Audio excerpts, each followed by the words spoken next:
Welcome to the Payments NZ Fireside Chat series, bringing together industry voices to explore how payment systems need to evolve beyond speed and efficiency toward trust, resilience, and system-wide coordination. Reputation is really important as the ecosystem grows, that the right voices are at the right governance layers. And certainly from our experience, sometimes we have found out that finance does come into it.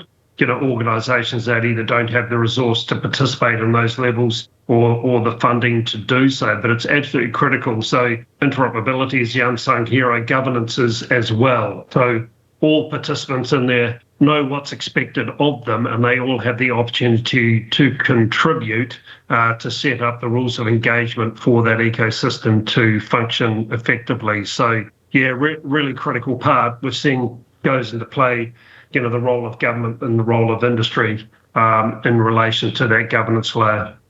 I mean, I'm reluctant to comment because Vic knows far more about the governance layer than I do. But I think this is beginning to change from, I remember going through IETF committees and things like this at a time when you needed to work out every bit and byte, or nobody could get anything running until everything was together.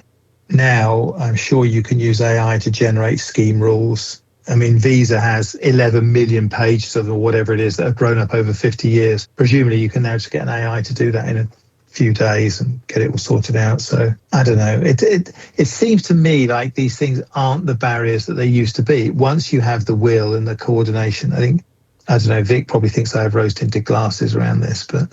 Yeah, that works, certainly from a governance point of view. But for me, the question comes into explainability of that. If we can sort that out at the same time, then I think you've got it.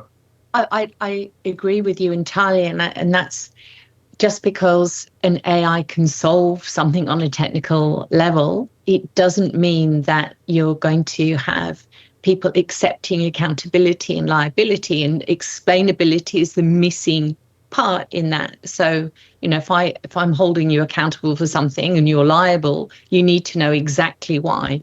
And I think we're not there yet at that system level thinking.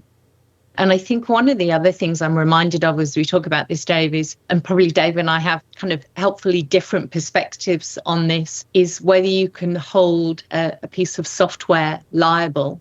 And if you think about the way that law and liability works, that's different across different jurisdictions. And we're all familiar with the concept of the fact that, it's only recently that a company can be held liable. And so you can hold people liable, then you can hold a company liable. And I think we have to wonder whether at a point in time, whether a piece of software will be able to be held liable. And it isn't yet. And I think that there needs to be deep thinking about that and how you could govern that. And then it will come back to who was using the AI, who developed it, and there will be a company sitting behind that. But at the moment, bots don't have a legal status in effect, and perhaps they need to over time to solve this. Thank you for listening to the Payments NZ Fireside Chat series.